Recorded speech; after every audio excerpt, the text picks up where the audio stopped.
voltei completamente para estudar o integralismo. Mas o principal é que todos eles começavam a me mostrar que havia uma relação muito forte entre o integralismo e o catolicismo aqui em Pernambuco. Diferente daquilo que eu fui ter na minha primeira leitura sobre o tema, que era integralismo do Elcio Trindade. E então comecei a fazer aquele estudo mais, assim, estava surgindo também no começo dos anos 90, já uma possibilidade de história das mentalidades, das ideias. Porque esse integralismo era uma corrente política. Uma corrente, uma política doutrinária, como eles dizem, né?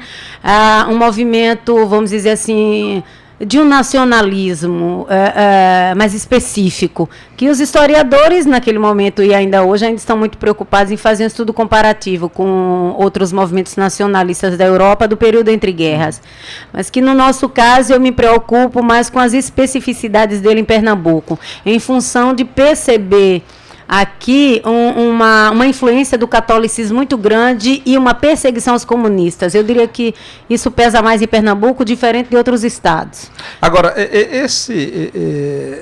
pelos seus estudos e pelo que a senhora acabou de dizer aqui, você tenta mostrar que há uma especificidade tão própria do integralismo no Brasil, que ele não precisaria ter contato com o integralismo, digamos, português ou com o fascismo italiano?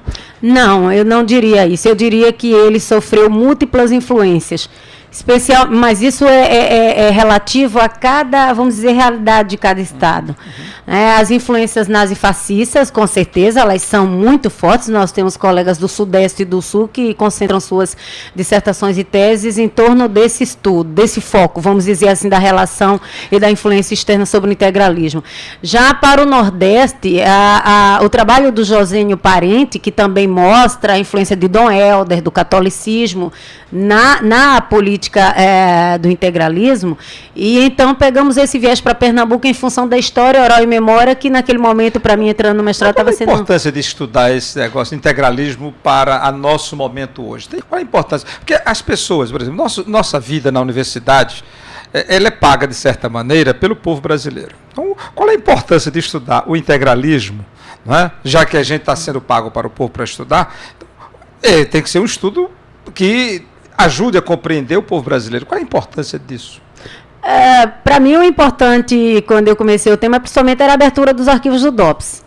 E a possibilidade de ver um movimento de direita pela própria direita, pelo próprio Estado, pela sua polícia, vamos dizer assim. Hoje, para não dizer que nós temos um movimento neonazista, os integralistas estão aí, né? Eles fazem passeatas em São Paulo, na Avenida Paulista, no Rio de Janeiro, núcleos ativos, né? Eles têm sites, eles continuam circulando os seus livros, as suas ideias. Eles têm o direito de circular. Então, qual a importância da gente... Trabalha a história política, uma clara percepção da ausência de estudos da história política hoje em função da nossa própria realidade política, que parece meio caótica, vamos dizer assim, desacreditada. Olha, quando eu fui aprendendo essas coisas, eu descobri que uma coisa importante da cidadania são os conceitos morais, os chamados ideais nacionais, os heróis nacionais, que de certa maneira, como é que diríamos, materializam esses ideais na sua vida.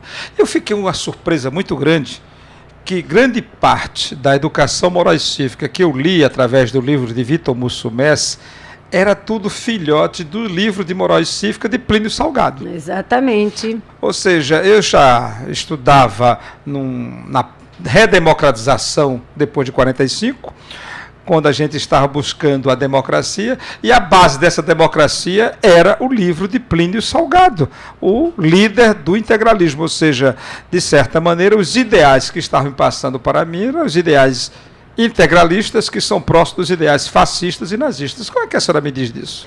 A senhora que trabalha também com educação, eu vi aqui que a senhora trabalhou um tempo com educação. Eu penso que é preciso contextualizar as obras de Plínio Salgado, para que a gente tenha uma visão mais clara da direita no campo político hoje. Eu acho que nós temos uma leitura hoje nós nos voltamos para aquele momento e então procuramos, vamos dizer assim, definir as obras de Plínio Salgado. Mas eu penso que é preciso pensar as obras de Plínio Salgado num contexto entre guerras, onde o nacionalismo era forte e havia por parte da sociedade brasileira uma outra concepção de política de nacionalismo. Obviamente, a Segunda Guerra Mundial, as consequências dela também por tabela, né, e toda a história nazifascista, ela vem dar um peso muito grande. Também o período militar brasileiro sofreu uma grande influência dos integralistas que voltam, né, o PRP nos anos 50 e nos anos 60, eles estão o tempo todo ali em alguns cargos do regime militar, e visualizar as obras dele. Ele não concebia a direita, ou a extrema-direita, ou a democracia, tal qual nós hoje tentamos fazer com o movimento integralista.